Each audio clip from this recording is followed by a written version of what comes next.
Bom, como todos sabemos, a Copa do Mundo se iniciou em 1930 no Uruguai. E desde 1930, a cada 4 anos, temos a Copa do Mundo. Porém, na década de 40, não houve Copa do Mundo em decorrência à Segunda Guerra Mundial. E a gente pensou em como seria a seleção brasileira nas Copas de 42 e 46.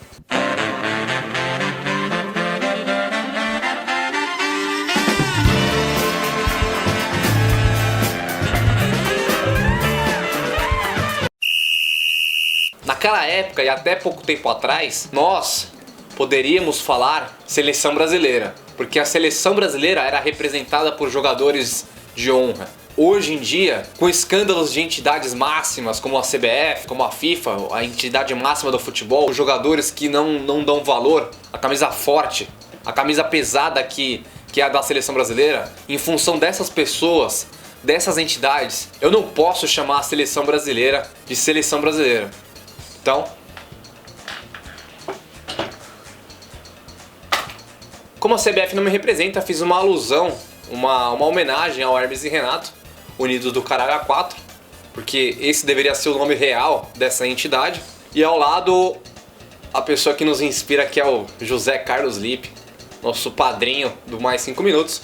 E vamos ao que interessa, vamos falar do tema que é a seleção brasileira nos anos 40, como seria a base do time titular das Copas de 42 e 46 que não teve. Bom, não teve Copa do Mundo, mas teve Copa América, né? Que no caso era sul-americano.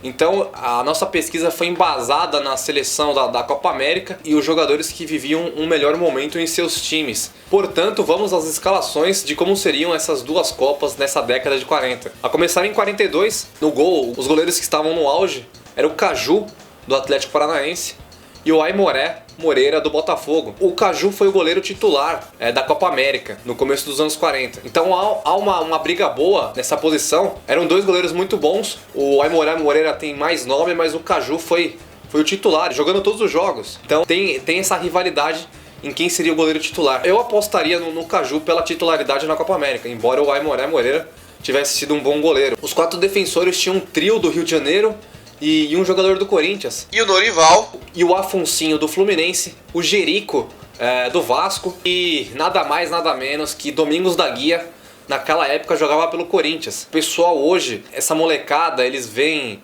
Davi Luiz, Thiago Silva e outros defensores e acham que eles são uns monstros do futebol. É que vocês não sabem da história de Domingos da Guia, esse verdadeiramente monstro sagrado do futebol. O que esse cara representou para a seleção brasileira, para o Brasil. Ele merece muito mais reconhecimento, muito mais respeito do que uma mera lembrança, uma vaga homenagem. Ele merece muito mais, ele merece um busto em todos os times que passou, ele merece muito reconhecimento por nós brasileiros. Então, esse monstro sagrado, Domingos da Guia, que também disputou uma Copa do Mundo em 38. O meio de campo eu coloquei o Brandão e o Servilha do Corinthians, que naquela época eles estavam no auge de suas carreiras, e o Tim do Fluminense, além, é claro, de Zizinho do Flamengo. Também tinha um jogador muito bom que era o Argemiro do Vasco. Então esses 5 jogadores, claro, numa distribuição tática de 4-4-2, um perderia a vaga. Então essa briga de 5 jogadores, ela seria muito proveitosa para um possível técnico da seleção dos anos 40 para a Copa do Mundo. O ataque nesse possível 4-4-2 teria uma briga muito intensa. Patesco, do Botafogo, foi um dos artilheiros da Copa América naquela edição de 42. Porém, tinha o Cláudio do Palmeiras, que também jogou, o Pirilo do Flamengo, e eu acho que o único jogador garantido nesse ataque seria, claro, Leônidas da Silva, que dispensa comentários também, é artilheiro da Copa de 38, melhor jogador da Copa do Mundo de 38. Portanto, eu acho que seria o único jogador unanimidade nessa escalação. E aí os 3 atacantes brigariam pela outra vaga: Cláudio do Palmeiras, Patesco do Botafogo e Pirilo do Flamengo. Então essa seleção de 42 seria a minha seleção para representar o Brasil naquela possível Copa do Mundo. Se seria campeão, não sei, mas com certeza era um time que honraria as cores do Brasil, que daria trabalho, possivelmente até conquistar o título. Mas eu acho que a possível seleção de 46 estaria ainda melhor, ainda mais forte. E vamos para ela agora, a começar no gol pelo Oberdan Catani, que estava no auge estava no auge da sua carreira no Palmeiras nos anos 40, conquistando os estaduais pelo Palmeiras, pelo Palestra Itália e depois mudando o nome para Palmeiras. Então o Berdan Catani seria o goleiro titular. Os 4 defensores, eu manteria o Norival, ainda que estava no seu auge. Antes no Fluminense, agora no Flamengo, 4 anos mais tarde. O Rui do São Paulo. Begliomini, que jogou no Palmeiras e no Corinthians também. E lógico, ainda Domingos da Guia, que nesse ano de 46 atuava pelo Bangu do Rio de Janeiro. Manteria o Domingos da Guia a experiência e a sua monstruosidade. Então esses seriam os 4 defensores da seleção brasileira. E agora o meio de campo. O meio de campo em 46 era um meio de campo astronômico, era um meio de campo muito bom. A começar pelo Biguá do Flamengo, que jogou a Copa América de 45 inteira. Todos os jogos. O Brasil não foi campeão, mas ele jogou todas as partidas e era um jogador muito bom. Ainda o Zizinho no Flamengo, porque o Zizinho era fantástico. E o Danilo Alvim do Vasco, esse monstro do meio de campo, esse jogadorzaço que em 48 foi campeão sul-americano com o Vasco da Gama. Na minha seleção ele jogaria em 46 numa possível Copa do Mundo. E claro, Jair da Rosa Pinto, que dispensa comentários. Campeão com Palmeiras na Copa Rio Mundial de 51. Jogou no Vasco, jogou no Flamengo. Um baita jogador, Jair da Rosa Pinto. Esses seriam os 4 jogadores do meio de campo. E ainda tinha mais 2 bons jogadores que brigavam por posição, que era o Jair do Vasco e o Jaime do Flamengo. O Jaime inclusive jogou a Copa América de 45, jogou todos os jogos.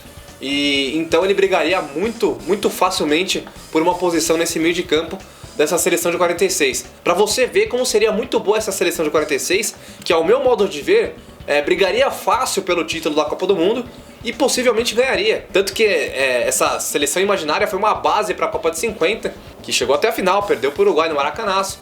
Mas em 46 eu acho que era uma mescla de uma seleção madura, de Domingos da Guia, de jogadores que disputaram a Copa América no começo dos anos 40 e alguns veteranos que disputaram a Copa do Mundo em 38.